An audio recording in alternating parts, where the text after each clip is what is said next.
Rozmýšľal som nad tým, že aký vstup spraviť pre ďalšie video. Konkrétne teda ide o tretí pilier, Hyrox bloky a simulácie. A myslím si, že toto by mohlo byť jedno z takých zaujímavejších hintier.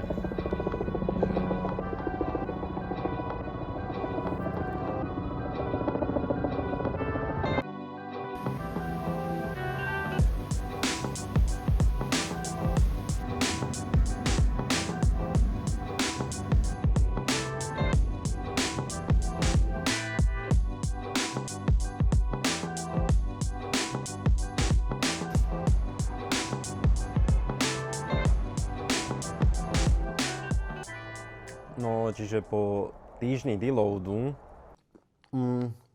kde som toho veľa, teda okrem chôdze a zo pár silových tréningov nenarobil, som sa vrátil oddychnutý a myslím si, že dobre pripravený na mesiac, ktorý ma čaká pred samotnou Hyrox súťažou. No a toto konkrétne video sa teda bude zameriavať na Hyrox simulácie a bloky.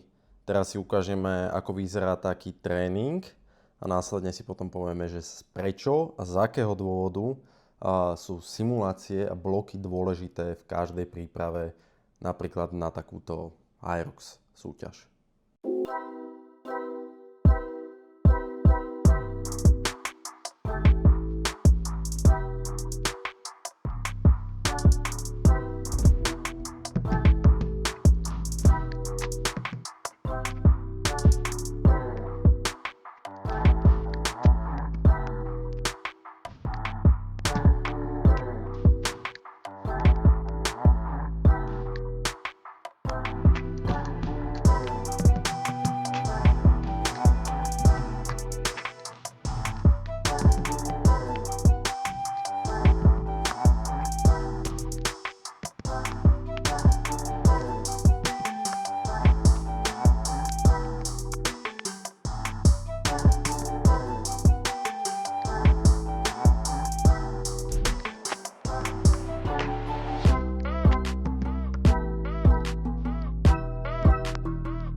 Dobre.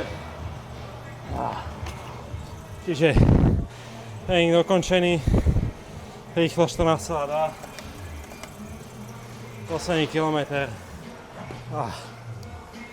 Dneska to bolo super ťažké. Povedzme si pravdu. V zóne 5 s najväčšou pravdepodobnosťou väčšinu času. Ale prinajmenšom, že čo je pozitívne, že namiesto rýchlosti poslednej 13,7, čo som išiel na poslednom tréningu, sa mi po v podstate týždni, že ktorý som mal ako deload, kde som v podstate išiel iba čiastkové tréningy, ktoré chodím za normálnych okolností, tak sa mi podarilo v podstate prvý tréning, čo bol teda Hyrox Blocks, v tomto prípade čiastočná simulácia. V dvoch sériách sa im podarilo ísť v podstate o pol kilometra rýchlejšie na každom jednom z kilometrov, za čo som dosť rád. A tak. Čiže tento tréning bol kondičný Hyrox block, ktorý som išiel druhý deň po návrate z dovolenky, ktorú považujem viac ako deload fázu. Čo v preklade znamená, že som si išiel nižšie intenzity v tréningoch, ako aj objem práce voči bežnému týždňu. Aj na základe tohto som zvážil, že by bolo fajn otestovať si momentálnu výkonnosť na maximum.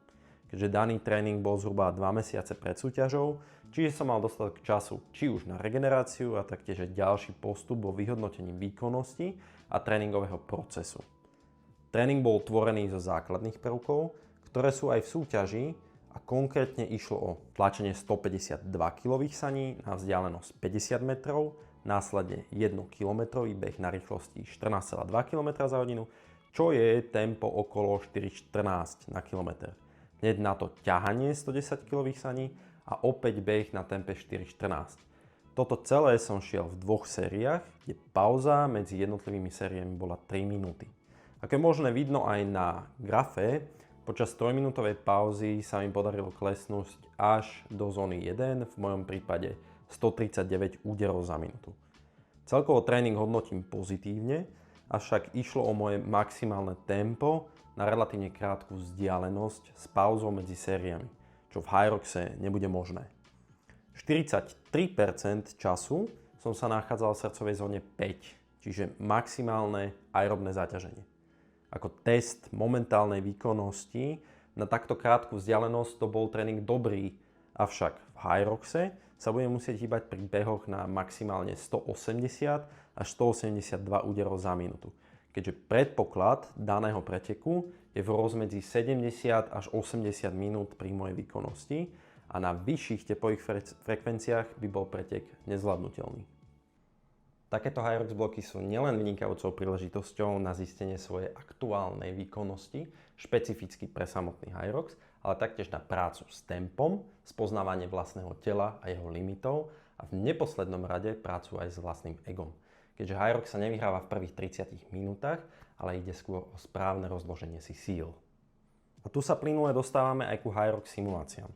Ja som vo svojej príprave zatiaľ absolvoval jednu polovičnú Hyrox simuláciu, celý pretek, avšak so skrátenými behmi z 1 km na 500 metrové a v priebehu decembra aj jednu celú Hyrox simuláciu, ktorú som si sám pokazil. A presne preto, čo som spomínal pred chvíľkou, svoje vlastné ego. Prečo? Keďže moja výkonnosť nebola stavaná na to, aby som odbehol všetky behy na tempe 4.23 a po 5. behu došlo ku kríze v mojom prípade, kde moja srdcová frekvencia mala byť niekde optimálne na 182 úderov za minútu, bola na úrovni 191. A tak mi telo povedalo stop a následujúci beh som nedokázal ísť rýchlejšie ako 5.27 na kilometr. Celkový čas simulácie bol 75-59, z čoho som bol extrémne sklamaný. Avšak aspoň som sa poučil, že dôležité je poznať svoju aktuálnu výkonnosť a nepreceniť svoje možnosti. Čiže toto sú Hyrox bloky a simulácie z môjho pohľadu. Ďalšie video bude o regenerácii a verím tomu, že takáto videoséria ťa môže baviť. Dúfam, že si z toho niečo zoberieš, poprípade implementuješ do svojho tréningového procesu. Pokiaľ sa pripravuješ na Hyrox a toto ti pomôže, tak ma to fakt poteší. A na druhej strane verím, že sa vidíme aj pri ďalšom videu. Čiže zatím sa maj a see you.